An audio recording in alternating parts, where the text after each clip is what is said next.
Kao nezavisni regulator, RATEL sprovodi utvrđenu politiku u oblasti elektronskih komunikacije i poštanskih usluga. Svoju regulatornu aktivnost ostvaruje na principima zakonitosti, stručnosti, javnosti i objektivnosti. RATEL razvija institucionalne i administrativne kapacitete za regulaciju i analizu tržišta, kao i mehanizme nadzora u skladu sa evropskim propisima.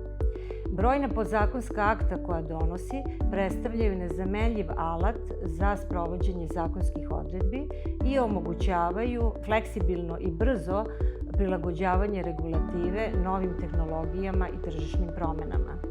Tokom 2 decenije RATEL je uspešno izgradio stabilan i modern regulatorni okvir za razvoj sektora elektronskih komunikacija i poštanskih usluga i postavio osnove informacione bezbednosti u Republici Srbiji.